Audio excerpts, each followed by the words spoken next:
All right, guys, it's Tom here with Hidden Beats, and today we're talking with Niki Kennedy. How are you doing? I'm good. How are you doing?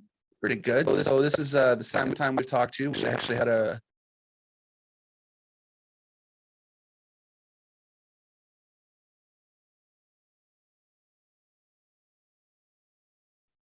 All right, does that sound okay?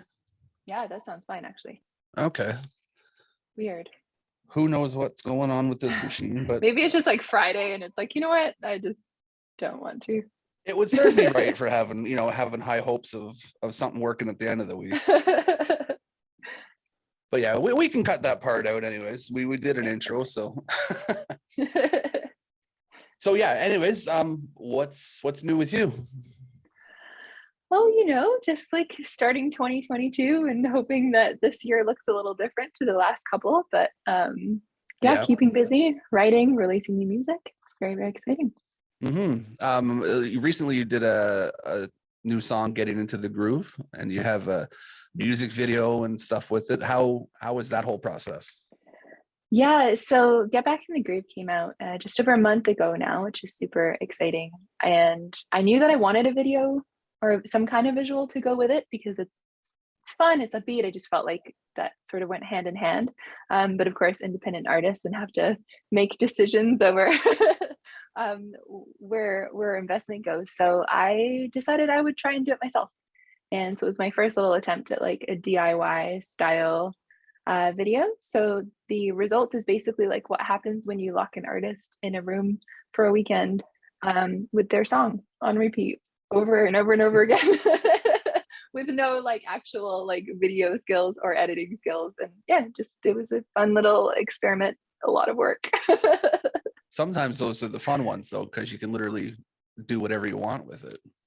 Yeah, and I think that was like one of the most empowering things is I think I was probably a lot more relaxed than I would have been if it had been a little bit more structured or professional. And there's some little moments that are captured of me, being a little bit loopy or silly or those moments that like, happen when you're just tired and are very natural, but probably wouldn't come out in a more professional setting. So I thought it was good to include them because it's, I think, fitting for the song, and it's definitely like a representation of me and my personality as well. So for those that know me, it's like a nice little like nod to like, yep, that looks about right.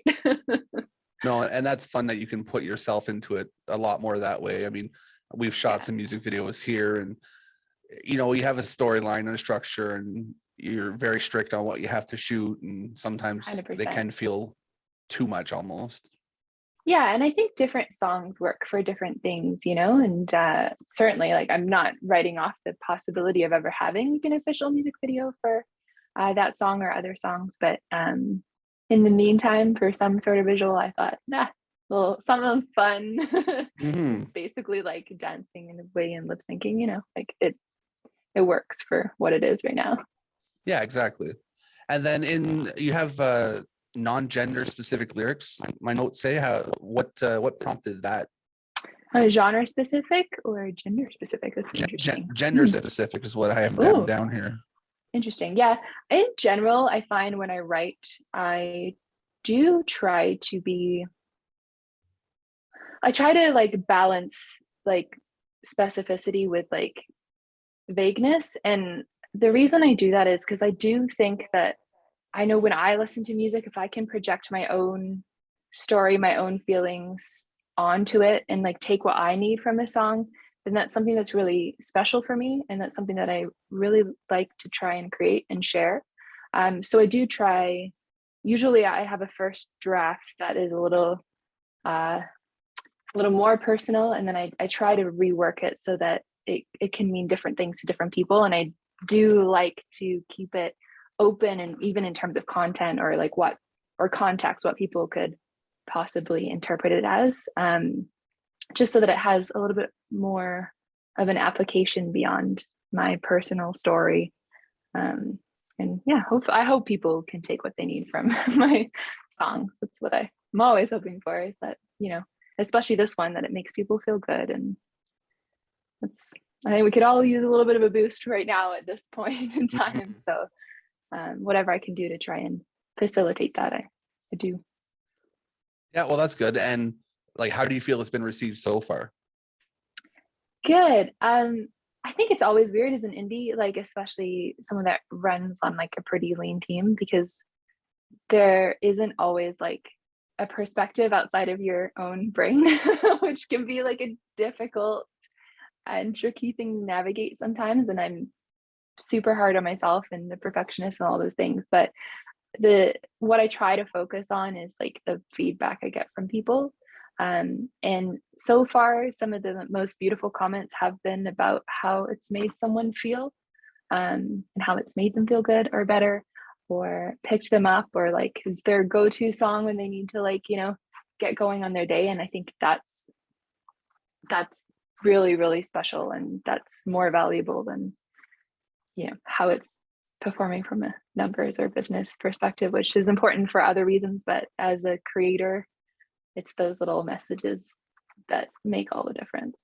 Putting something out there that holds value versus holds like monetary value sometimes is it makes you more real as an artist too that way. Yeah. Well, I mean, I enjoyed it. It was a good track for sure. So I know other people probably did, and I'm sure I was going to force my wife to listen to it too. So we'll see what she says later. Well, with that coming into play, and we're trying to bring up the liveliness a bit. Are you excited to potentially get back into some live shows now? Yeah, I guess like I had a taste last year before everything got sort of shut down again, which was nice, super nice. Never take it for granted ever again. But yeah, definitely looking forward to live coming back. What's interesting for me though is, so I was entirely a live performer pre-pandemic, and then the pandemic forced me to explore like the online world and like live streaming and virtual concerts and things like that, which is something I never thought that I would do ever. That just wasn't, it wasn't something I ever thought was going to be on my radar. And of course, there was no choice. So it's interesting now, like 2 years in, with the return of live gigs, for me, virtual concerts and live streams aren't going anywhere. And it's something that I'm going to continue doing because I've been really fortunate to connect with this community of music lovers online that live everywhere. They live in the United States, they live like all around the world. And, touring and not just touring, but like, even shows out of province can be really difficult sometimes and expensive. And you can only do one once in a while, and so I think for me, I think I'm gonna really try a hybrid model of both live and virtual, which is kind of really cool.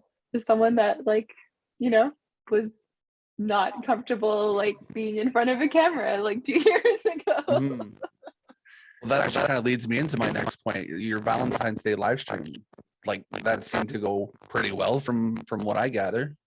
Yeah. So basically what I do right now is I'm performing like sort of 4 virtual shows a week, and those shows are like request shows. So basically I have a list of a few hundred songs and people can come in and request what they want to hear.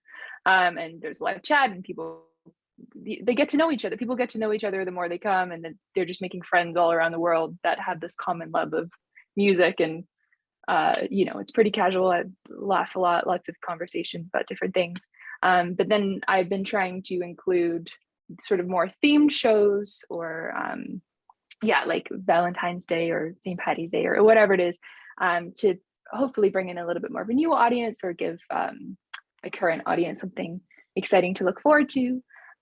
So it's kind of a cool thing to be able to say, you know what, let's celebrate Love Day. And also for those people that maybe don't have anywhere to go, or don't have somebody to hang out with, or all that, they can come and know that they're going to be warmly welcomed into this community of people who just want to listen to some tunes. And Valentine's Day is easy because, a lot of songs are love songs. Yep. It's a very great source of inspiration. But like trying to like just shift the narrative to it, being more about just like come in and like love some love songs and love this community and spread kindness and all of that important stuff, and hopefully just make make the world a little lighter, make somebody's day a little brighter if it didn't look like that before. So it's the general goal. Hey, I mean, it seems to work, so you can't go wrong with that. You definitely see brightness anytime there's music. Music just makes everything a little bit better. Really, really, really does. Do you find interacting with social media and your fans and that now, like, well, so I guess my better question is, how did you interact before COVID with your fans and social media? Well, that's a really good question. I feel like I just kind of didn't. Like I think I had social media and I posted, but I don't feel like I showed up as myself, and I don't feel like I was connecting or engaging on a level that um was like personal. I think I used it maybe more as like a portfolio of like, this is what I'm doing. And what the pandemic did was sort of, well, force those conversations, but also I think for me, live streaming as myself, and this super bizarre idea that people would want to tune in to watch me and listen to me like multiple times a week was kind of mind blowing. And I think what it taught me was that they were tuning in for me. Like the music is important, but like those repeat viewers, they were coming to watch me and to talk to me. And I think it kind of taught me that maybe I have something to offer as a person. Like maybe I'm interesting with my like strange laugh and like, like just like kind of somewhat goofy nature sometimes, like those little quirks and like things that maybe like I think in the past I probably tried to like hide and like, just be like, let's like, no one wants to see that.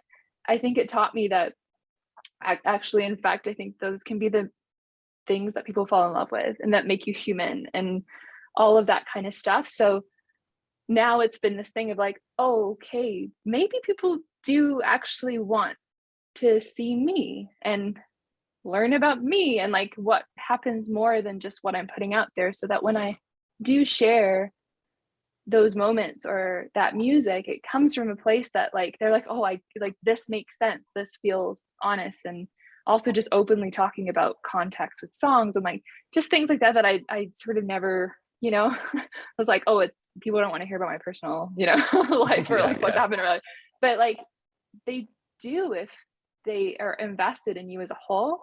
And so it's kind of interesting to me that like it took a pandemic and like getting into live streaming to make that realization that maybe I'm enough as a person to show up. But I think it's also a really beautiful thing too. And it's something that moving forward, I need to be super cognizant of. And like, even on the hard days, like just showing up is enough sometimes. And like, I think even just like that music video that I made, like I said, like I think 2 years ago, I would never have like put in those like funny face moments of me slightly, losing the plot a little bit while self-filming, like I think I would have probably edited that all out and made it super like, something I was like, oh, I look good in every shot and it's professional. You know what I mean? I think I would have approached it differently. Whereas this time I was like, oh, that face is a face that I know people have seen before.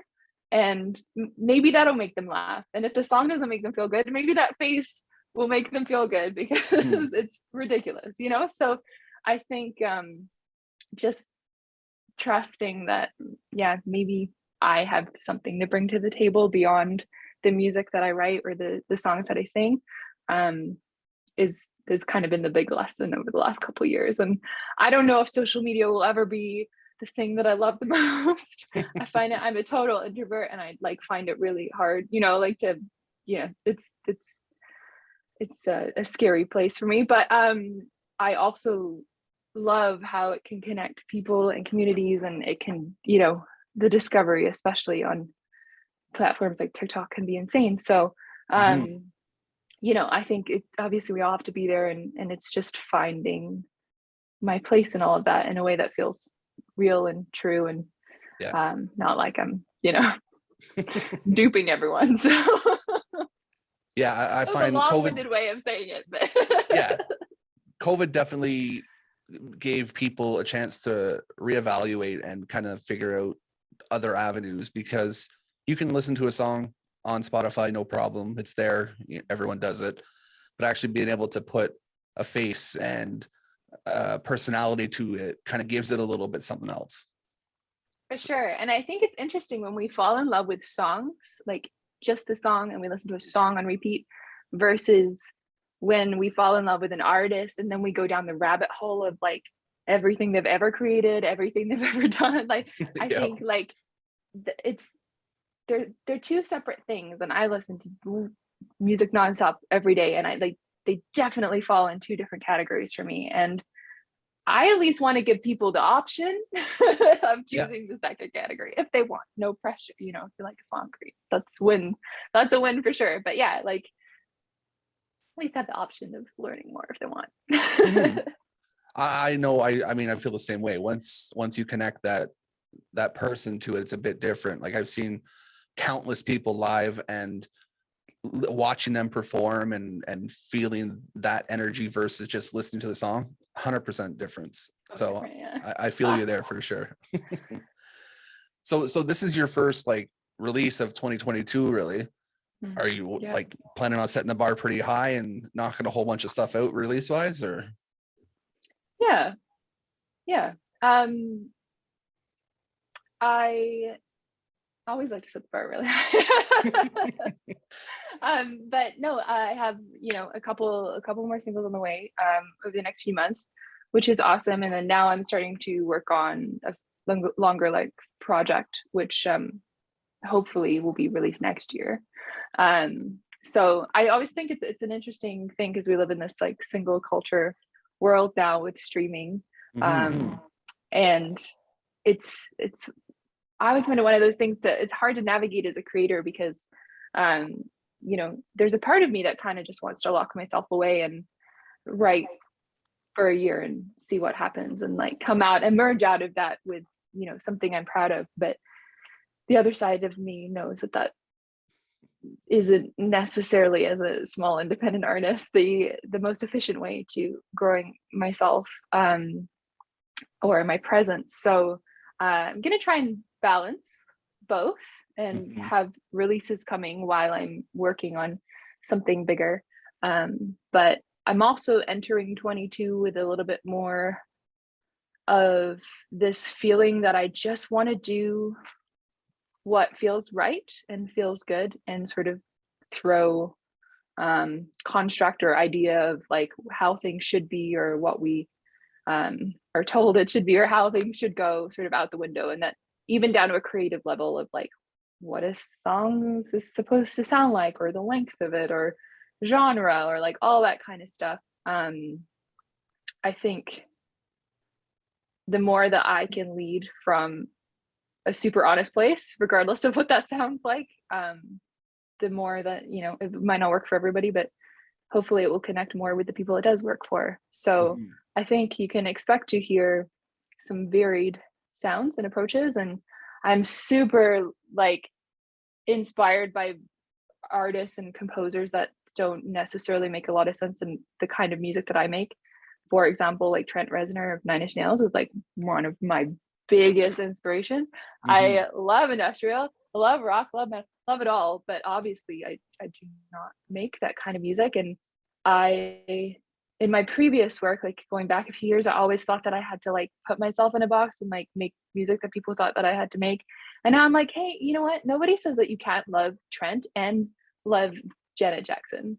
Exactly. Nobody says that. I know a lot of people that do. So how do I take that love of like what makes me feel a certain way when I listen to certain kinds of music and say like, what is it about that? Is it the texture? Is it the soundscaping? Is it a sonic element thing? Is it a lyrical thing? Like what makes me feel that way? And then how can I make other people feel that way in my music, even if it's pop? Or you know what I mean? Like, or even if it's hooky melody, whatever you want to call it. I find pop such a strange word genre anyway, but who really knows what that is? But you call it like, commercial, like mainstream music. How do I do that? So for me personally, I'm leaning more into that exploration And I think that's kind of stuff that isn't necessarily always apparent on the surface when you listen to, you know, fairly hooky music, because Mm-hmm. that's what the focus is. And I kind of love that too. I love like when there's like little pieces, like little Easter eggs that are like, or nuggets that are there for, you know, hopefully one day someone will listen to my music the same way that I listen to other artists' music and go like, oh, did you hear that? Did you hear that layer? Like, did you hear, what Yeah. does that mean? Yeah. Or like motifs that come back. Like that's something I'm playing with the next release. And like, I'm heading into 2022 just trying to be an artist and hoping that people will connect with that or like it or not. Any opinion's a good opinion of mine. Mhm. I definitely think that's the kind of theme for this new year. Like if you look at Josh Ramsey, for instance, he just released his solo project where I think every song on there is a different genre. Oh, that's cool. Oh, I gotta check Yeah, that out so we then. That's talked to him super when he cool. did the song with Chad Kroger, so it's nice. It's a good rock song, but then he just released one with Alice Smith, like a country song, and he's got all kinds of stuff. So find everyone under it, like I said, the theme 2022 almost try to see what you can do, see how much you can have with it. Yeah, and like that's the thing, and it's like we can, you know, we can chase trends, we can try and follow all of the guidelines for what is working right now, but in reality, by the time it comes out, like it takes time. I don't know that everybody understands how much time it takes for, you know, a release to happen. Mhm. And you know, by the time it's like, why, you know, it might not work anymore, it might be done, it might be over. It's like if you just create what you want to create, then nobody can tell you it doesn't work or it doesn't fit, or you know, like Yeah. it might not be for everyone. But like, I mean, there's so many artists that I love certain albums or certain songs, and then the rest of the discography isn't for me, and that's totally cool. Like that's awesome. That's like, I think that's the best thing. It's like it doesn't have to be all everything for everyone. It could Mhm. be. That's amazing when that happens. But you know, if it's one song that connects and lands and like, you know, opens somebody up, then awesome, great. Yeah, for sure. And I love, like, I always thought it was such a bad thing to like, people have always struggled to be like, oh, your voice sounds like this, or your music sounds like this artist, or all that kind of stuff. I've always like thought it was such a bad thing, and now I just like, I don't get me wrong, I have my days where you know, I still think it's bad, but the other part of me like loves when people are like, oh, it's kind of like this artist meets this artist, and they're on like polar ends of the spectrum. And Mhm. like, I'm like, yes, that's cool. Or just, you know, like people just have different ways of interpreting what it is they're hearing. And I'm like, that's also really cool. And like, maybe I should own that a little bit more instead of just being like, oh, no one thinks I sound like, you know, whoever's popular right now. I mean, that's definitely something you should own, for like making people take something different from a song. 100% something you should own. So if they're telling you that, I'd roll with it for sure. So do you feel excited with that kind of direction that you're looking at, or is that something scary? Like, I think both, but it certainly feels more in alignment with who I am as a creative and an artist. So um, the fear, I think for me, always comes out of it. It's kind of a weird thing, because I would say it's a strange thing to create something out of nothing, and then and like literally like pour your soul into it, and then just sort of like put it out in there to the universe and say like, here, you know, critique me. So I find, and I'm a sensitive being anyway, so like I always find that to be nerve-wracking. But I don't think it's even it's not even the putting it out there, it's the idea. I think for me, fear of failure is probably like the root of all of that stuff, not so much that like people won't like it. Because if I can get them to listen, that's already a win. mhm. I feel like almost like fear of people like not listening is like is bigger for me, because I feel like, you know, if somebody hates something, at least they have an opinion. You gave them enough fuel to like really hate something, which is kind of a cool thing. Well, they always say Feelings any are press is passion. good It's still press. passion. Yeah, within reason. So But yeah, it's one of those things. But yeah, like I think it's more in alignment with me as an artist, as a writer. And you know, I've always joked that this little brain up here is a little wiry mess. So, you know, if some of that can be put out into the world and somebody else could maybe feel seen and heard by that, then I think that's kind of cool too. I think every creative person has their own little case that they live in, and it makes something of it out there. They're like, we've got so mass in my office right now. It's all over the place. Always something different. So Yeah. I feel you on that. Like we're preparing a photo shoot for our clothing line, and that's this mess back here right now. And It's it just like takes up organized space. chaos though.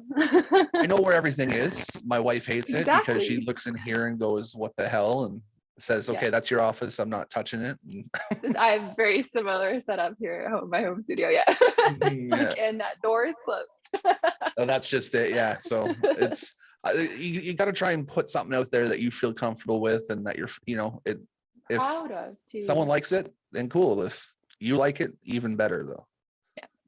100%. And that's, I think the thing is like we put ourselves into something, and as long as it, you know, comes from a real place, an honest place, then whatever the result of that is doesn't matter, because that's what creating is. That's what art is, right? There's So 7 billion people in the world. Someone's gonna connect with it. yeah, fingers crossed. Well, I mean, I suppose, yeah. But you know, statistically speaking, someone's gonna like it. Yeah. And that's, I think that's the other thing too, is like shifting that mindset to like, you know, if this can make one person feel better, whatever that looks like, whether it's this current song, which is like a beat and made to make people feel good, or if it's one of my darker, you know, more ballad style songs that, you know, maybe makes someone feel seen or heard, or, you know, I'm a huge believer that listening to sad songs when you're sad does make you feel better. I think that's science. Not I mean, a I can scientist, see so I that. Yeah. can't quote, but I think that's science.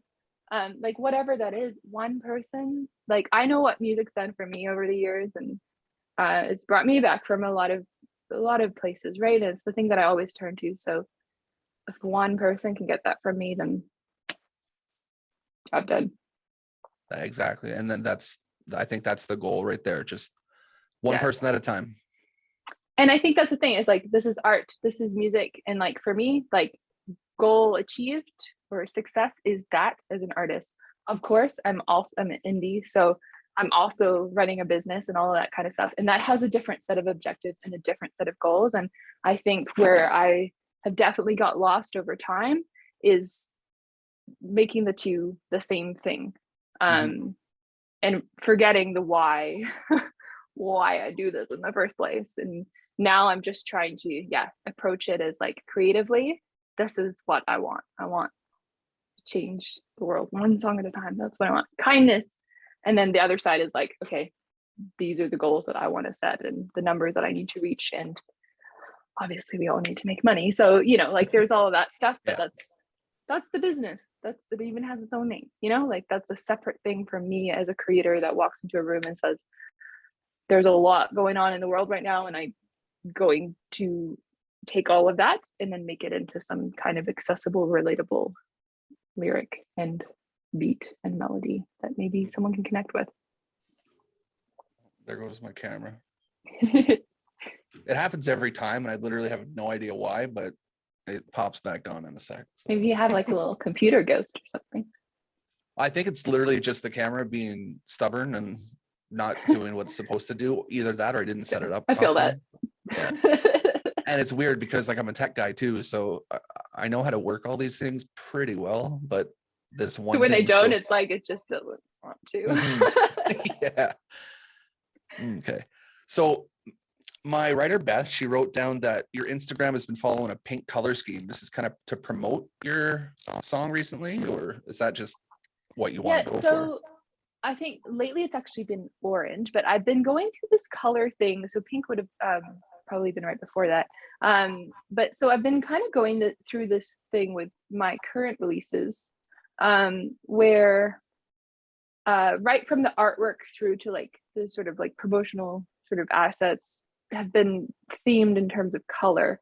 And so kicking off last year, the last night dancing with you was pink, and Fall Back into You was blue, and then this release is orange, and then in between I have different setups based on my live streaming. So actually, yeah, I had purple lights before I painted this wall, so it's probably, I think it looks a little pinky in the videos. It's probably what she was looking at. It's more my live performances. But I think for me, I don't know why this necessarily started, but it's something that now I'm attached to and like try to be very intentional about. But even like the artwork is like oversaturated in these colors. So it's not just like, oh, I'm wearing something of that color. It's like complete oversaturation of that color. And now it's kind of like brought in this like, yeah, like an intentional identity to each work, which is kind of cool. And I think color means a lot, and there's a lot of, I think there's a lot of depth to what color can mean for different people. So I like just like one more like layer of the brain here, like how can I like what color is this song, and what can I like, what does it mean, and how do I want people to perceive it? Because I think even on streaming services, sometimes even if people are looking at a playlist or like a release radar or something, you know what I mean, like sometimes we, you know, we look with our eyes, even if it's like this tiny little box, and like, hey, you never know when someone's scrolling, they're like, what's that bright orange thing? Well, maybe I'm gonna listen. Yeah. And maybe I mean, I know I orange do is what that. they're feeling right now. I know I do. Like I'm looking at that a lot. Yeah. So Yeah, yeah, well, no, I'm too, color like I'm a makes visual sense. creature, you know. Yeah. Yeah, so and then I just, you know, more and more every release to just take it further and further, because, you know, I get a little bit more confident or obsessed with the idea as I go on. So this one especially was very, very orange. Yeah, like I had And your it's not even Instagram like a open. color. Yeah, like it's not even a color that I would say that I usually, you know, like or anything. I'm kind of one of those people that's pretty you know, black, gray. Like Yeah. I keep it pretty neutral overall. But yeah, so it's kind of almost a bizarre thing that I'm going so extreme with color with my work. But yeah, now it's something that I feel like I want my songs to have a visual identity as well. And I think it's interesting because I do think of when the songs are created, I do often have a very like visual narrative in my head. And I think maybe that's just one way that I can sort of suggest it without like, you know, explicitly being like, this means this, you know, like just like like I said, those little nuggets, those little clues one day. More Hey, of like you a never go with know. the Taylor flow. Swift fans have what? Like they go on like huge deep dives into like what every little thing means. You never know when that or Exactly. could if that could ever happen. So I might as well start now. Well, you have to manifest that it will happen. So that's Exactly. it. So start now and give them a reason to be like, oh, wait a minute. Yeah. And then, you know, they'll come back and find this interview in, you know, 5 years and be like, Like, oh, she said it here. Yeah. No, So yeah, it's so true. manifest it Even for my sure. last release, I had like a whole other set of like hidden lyrics or whatever, because I built this like choir. I say built this choir because I'm an indie and can't afford to hire 50 people to be a choir, you know. So Yeah. I sing, but I built like just stacks and stacks and stacks, and it ended up being like this whole section ended up sort of being a different lyrically, like a different set of lyrics, but it's like built into the soundscaping of the track, and it's like different from the lead vocal, so it's not something that really shows up on like official lyrics or, you know, like those kind of things. It's like it's not part of things, and I'm like, they're different because they're intentional and they contribute to the world of that song, but they're also kind of just a little bit more of a nugget than anything else. Yeah. Like, they're there if you want to know, you know, if you want a deep dive, they're there. But It's almost like the main melody works too. yeah, it's almost like a hype man doesn't always like have the exact lyrics, but is there in the background to to help build you up a little bit. Yeah, and there's something to be said for that subconscious stuff, you know, like when you don't know that you're hearing something, but you are, or you're not actively or consciously recognizing it at the time. And some people really go for that stuff too. Like that's once they click into that, it's like a dog on a unstoppable. Yeah. Exactly. So I also want to talk about your recent segment on CTV. How was that experience? So cool. Which, like, if anybody watches it, I look like a cartoon character. My smile was so, like, watching it for me was really funny watching it back, because like I just like am all teeth, and I was so like I just couldn't stop smiling. It was very exciting. But super nerve-wracking also, like live TV via, like, you know, a computer. It's a scary thing. And what's funny is that day I actually had super random 2 power cuts later in the day. And all I could think was like, I am so lucky that this didn't happen. Like, well, I was on live television. Yeah, but it was awesome. Like, I am on Pacific time. So it was an incredibly early start for me. I woke up at 4 and my segment, it was at 6:45 my time. Oh, so wow. Certainly like the earliest I've ever sung, and not my favorite time to even be awake, let alone sing. Like, yeah, I'm not a morning person.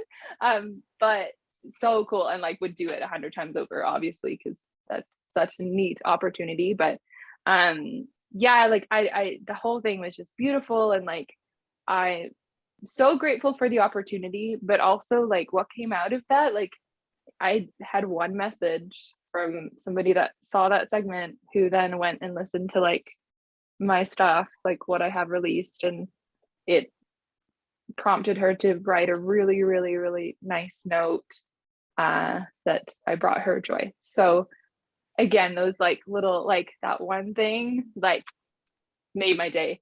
Yes, yeah. appearing on CTV was amazing and cool and exciting, and a total like ego win boost for me as an artist. But like that little DM from somebody that I don't know and probably never would have known, who just happened to be watching that day, like, that's really, really cool. Well, really, shout out really to cool. to the person if they watch this, you know. Yeah. So one of the things that kind of stands out a lot is you do use your platform to talk a lot about, you know, social issues, mental health, things like that. Is how did that come about? Is that important to you?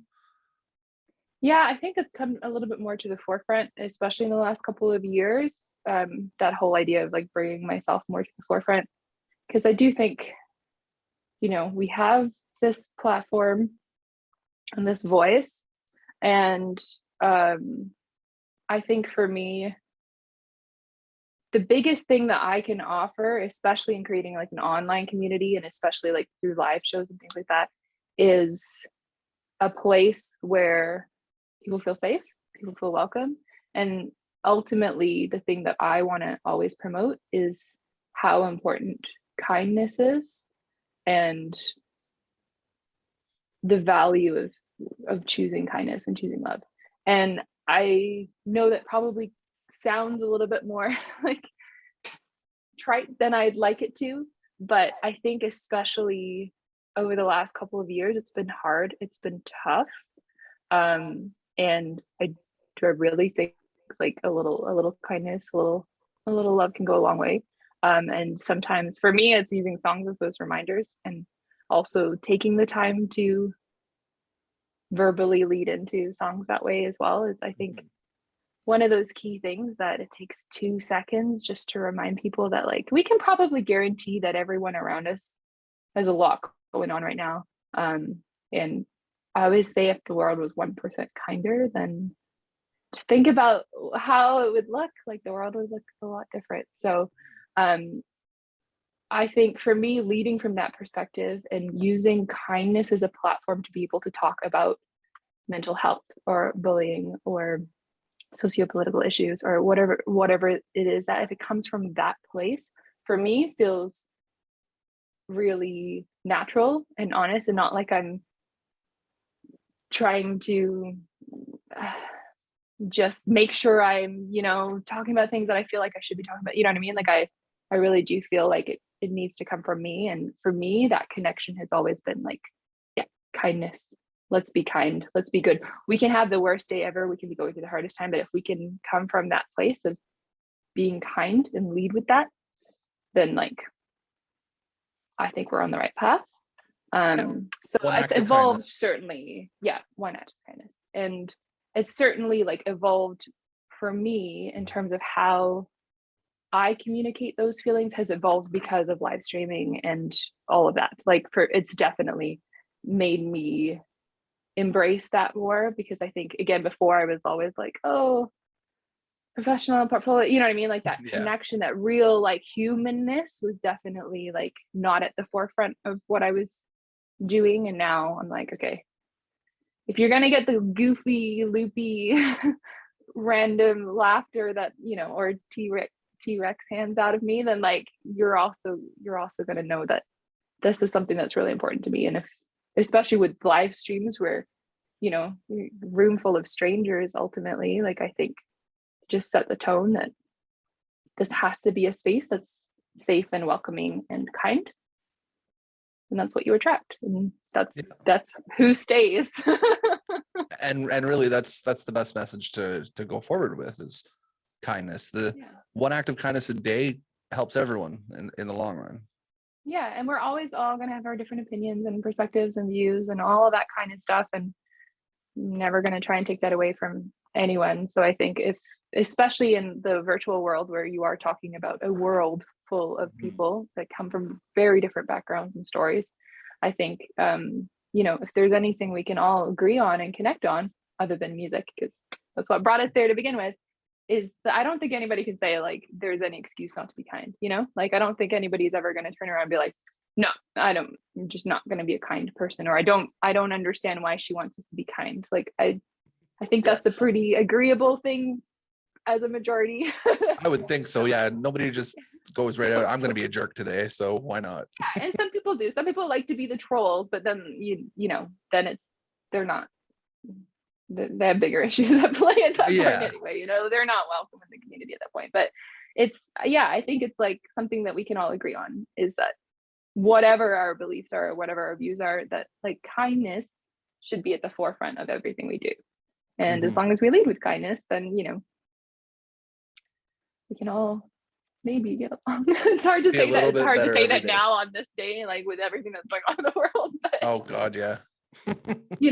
Just gotta hold on to something. And for me, I said, like, I'm a sensitive little soul over here. But that's certainly what I hold on to, and I like to save space and create space for that to be at the forefront of that dialogue. So that's what I'm trying to do, at least. Hope it works, and hope people feel that. It works for anyways. So I ask a few questions at the end, just because it really deep dives into who you are as an artist and a person. One of my favorite ones is there any advice that you've been given as you're coming up that you've held on to from anyone? An interesting one. I tend to stump a few people with these ones, so be prepared. It's tough because I think we always, as artists, we are told a lot over time, and a lot of it isn't great. A lot of it is like not the best. I think sometimes, it can stump us. But I think some of the best advice or reminder, I guess, is probably a better word maybe than advice, that I've had recently has been in the last 6 months, which I find interesting, especially now as I try to own more of myself and my art and my space in that world, I guess. And that's to remember the why. And I think it's funny that that's the thing that like I keep coming back to, but I also think that's like the best thing, that like now I'm at a point, like I wish I'd heard it 10 years ago or 5 years ago or even 2 years ago, but like I think it's kind of fitting for me as I embrace a different kind of journey than I maybe initially thought or laid out, to come back to. And for me, remembering the why, like why I do this, why I create, why I, like I said, as an introverted person, put myself out there to the world and basically invite others in. Like remembering why I do all of that stuff, and remembering like how much I love music, how much I love to write, how much I love to sing, like all of that kind of stuff, where that all came from. Like coming back to that on the days that you've like opened your 10th rejection letter in a row, or I say letter, email, but you know what I mean. Letter sounds better. Yeah. But you know, like after that, just one more rejection, one more of this, one more of that, not getting this, not getting that. Like it, you can get super caught up in the noise and the numbers and the grants and all of it. Like we always hear no a lot as artists, you know this, like everybody anybody that works in this industry knows. But I think coming back to the it's not about that. That's not why I create. And I feel very privileged that I get to make music and play music and do this as my life. But I never would have, if it had been a choice for me and not something that I have to do. Like I don't think, like, does anybody get into this industry by like active choice? I don't know. Like it's not a very nice industry. I mean, there's like, some people that do, some people that don't. Yeah, and I think like different things for different folks for sure. But for me, why I do this is because of the art and because of the music. And I just have to remember that. And now that I do have this beautiful ability to get to make and perform music, and I get to share that with people, then I also have a responsibility to, you know, remember why I want to share this with people too. And that's ultimately to make them feel better or good or whatever, you know, bring joy somehow. And you know what? That's actually the first, like I asked this to pretty much everyone when I interview. That's the first time someone said that. You know, I get a lot of deep things, but that one actually hits home too, because you get this for a reason. So remembering that is always, it's a good stalwart that you can focus for sure. Yeah, and I think, like I said, like it's funny because it's only something that has come up in the last 6 months or so, but I wish someone had said that to me earlier, you know, like I wish someone just like said like, hey, like, why do you do this? And just remember that, always come back to it on the hardest days, like just remember why you do it. And so hopefully someone will see this and they need to hear that right now, and that's a huge win. But yeah, for remember sure. The why. No, I think that's deep. That really does hit home. So a fun question I have is, what is one thing that's on your current playlist that people wouldn't expect you listen to right now? Cool. Interesting. That's a good question. Okay, well, I already like let it out of the bag that I like Nine Inch Nails and Tread and Tool and all that kind of stuff. So maybe something a little bit different. Wouldn't expect. I think people that know my music and know me know that I'm very big like disco, R&B, pop listener. That's what I grew up with. Okay, probably my favorite album of 2021, and still obviously on my playlist because I'm an obsessive listener, is Squaring the Circle by Sneaker Pimps, which was their first album after a 20-year hiatus. So it's trip hop with masterful songwriting. And I was not familiar with the Sneaker Pimps' early work. Was a bit young at the time, and certainly not at all exposed to that genre of music, but I have been obsessed with IMX over the last few years and got to see him live in Seattle. So that project is the same lead singer, and that's how I got into this one. So yeah, that would be mine. Okay. I think right now. I always like to hear those ones from people because there's always something you don't expect. And then I always tell this like silly story of I have a song called I'm Your Girl, and it's like about as piano ballady as you can get. Like it's pretty acoustic in nature, and often gets added to sad song playlists, which I only find funny because I think of it as a happy song, but it says something about the way that I write and perform. But what I find hilarious about that song is it's pretty poetic and very like soft, and I actually wrote that about a weekend I spent at Riot Fest in Toronto, listening to not ballad light soft bands play like all weekend. Like I was at a pretty hard rock festival. Like that's the song that came out of it. That's that, you know, I had a wonderful weekend, and that's how I translated that weekend to music. But like I was kind of like those strange sort of like things that, you know, we again, like we're whole people, we're artists, but we don't necessarily, we're not just the music that we create. Like I'm the same way. I'm trying to look for an interest in, I'll tell you one of mine.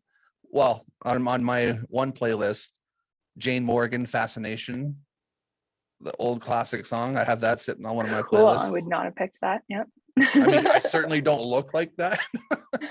if you look at me, though. you see something different, but I'm a lover of a good song. I'm not necessarily a lover of a genre, but yeah. 100%, me too. Yeah. I listen to like almost every genre, and yeah, I love it. I don't know. I just love music. I love music, and it's the same thing. A good song is a good song. I don't really care what it's classified as. If it makes me feel something, makes me want to move, makes me want to cry, great. Men. My wife I might thinks do my it is, own interpretation of it if I'm covering it, you know, like it might sound a little bit different when I do it, but yeah. Like that song specifically, my wife thinks is a little weird listen to that, but it's soothing in a sense too. It's just a different song, different generation. Yeah, for sure. I always feel like I'm born in the wrong generation anyway. So. Oh, me too. Yeah. Whole life I've said that. Yeah. So my last interesting question for you, and this one actually is probably the one that sums people the most. What is one thing you wish people asked more about, either of you or just in general, like something they don't know that you wish they knew more of? Oh, that's a tough question. Okay, I do have an answer, and it's funny because like, you know, my first reaction was like, think of something else, which is not really First answer is usually the best. Yeah. I think it's just weird that I think it says something about like how I feel about it. But so I have been living, so I'm an immigrant. I've been living in Canada since I guess like what are we at? Like I guess 14 years ish. Like, you know, I'm over a decade now. I'm Canadian, like all that kind of stuff. And when I first moved, I moved for school, and I feel like something that I always wanted to tell people about and always wanted to share and always like was so proud of is like my background and my cultural background specifically, and where I come from. It's just not like anything here, and I love Canada and I'm very proud to be Canadian, all that stuff. But like there is something super Lord wrote a whole, you know, album about it. There is something special about coming from an island in the South Pacific, and especially for me, my dad's side of family also like is from the Cook Islands, which is like a cluster of islands. Very, very different culturally, and it's just a different thing. And it was something that I was always so proud of, and has over time, you know, become something that just like doesn't come up very often. And it's like, and I haven't unfortunately been able to go home in a long time either. So like there's a part of me that's also missing that connection. I've like my accent has now become North Americanized because I was honestly so sick of people always asking me what, that I just changed. I worked in a bar for a long, you know, I was a bartender, waitress, and like just adapted to like make things easier and quicker, and adjust to other people's, you know, expectations and feelings and all of, you know, all of that stuff. And then over time it just becomes something that like you're strangely not you're connected because that's who you are, but you're not connected. And especially as people pass on and, you know, Yeah. generations, you know, it's a difficult thing. Like language is a huge thing. I like try to think how many people in my family are left now that, you know, speak fluently, and like all that kind of, you know, like all that stuff that kind of like, I think living in a completely different country that doesn't have that pulse on what that cultural connection is for you, Mm-hmm. it sort of gets less and less over time. And it's funny because now, and part of the reason I was like, oh, I don't want to say that is because I have been out of the country so long and I haven't been home in a while. And like, there's a part of me that's like, who am, you know, like, am I even like in a position to be able to speak to that, even though that's who I am. And I spent my entire life and childhood, that's my family, that, you know what I mean? Like, that is me. I am from New Zealand, and, you know, I come from a Caucasian family, you know, like that is like something that is like true. Mm-hmm. But it's interesting, like living in Canada for so long and being Canadian, that like now I'm like, that's my identity, but I have a different identity too. And like balancing that is a definitely a tricky thing for me. Yeah. I mean, So. I kind of similar. Wouldn't know what to look at me, but I'm half American, and I don't have a lot of cultural background. I know my culture a little bit, but actually, in order to come up and start me on things, I'm not there, and have people question all the time. Like, you're Irish. Look at you. Like, so I think that's the other thing too, living in Canada, is that there is like a little bit more, people are quick to to judge, especially color and features and things like that, which like wasn't something wasn't really so much of a thing for me growing up, because I mean, if you look at my family, we all look very, very different from one another. So I was just used to it, I guess. But yeah, here I find it's people are quick to be like no, you're not, or something. Yeah, Like that. like, Yeah. oh, okay, well, that's rude. I mean, I'm a big boy. I've dealt with it for a long time, and people, you know, make fun of me and things like that. But yeah, it's not right, and it's a North American thing for sure, because there's not many other places out there. Well, I suppose there's some, but they don't do it just like North America does. Like North America will just play, no, you're not what you are.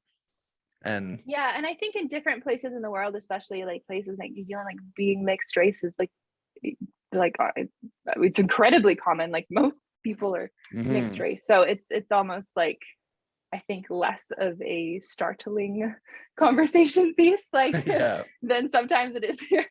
You know? Like, oh, there's a whole world out there. Well, I mean, that's definitely something that that some people will now know about you, and know a bit more about your background. Yay. Well, that's pretty much all the stuff I have. Cool. One last thing I guess we can leave out on is, you want to leave any final words or messages to fans or first time viewers, I guess would be? Choose kindness. Choose kindness. Yeah. Lead kindness. No, and I think that's a pretty good way to end it out. Awesome. Well, thank you so much for taking the time. I really appreciate it. It's such a great chat. I always love doing these because I enjoy learning more and getting to know the person behind a song. So these are always fun for me, and COVID gave me a very interesting opportunity to start doing these more, because I'm a photographer. I don't typically get to talk to people that often. So yeah, that's awesome. I love that. Well, you enjoy, I guess it's the weekend now, geez. So yeah, you enjoy your weekend. What are days? I don't know. I mean, I'm going to go from here and go do more work, and I don't really have days off. I just have time off at some point. So, but it was definitely nice talking to you, and looking forward. And there goes my camera once again. But your camera has determined this is the end. Yeah, exactly. Definitely looking forward to, you know, all the new stuff that's coming out for you, and we're going to keep an eye on that, and hope to chat with you again at some point. Yeah, absolutely. Thank you so much. Take care. No problem. You have a good day.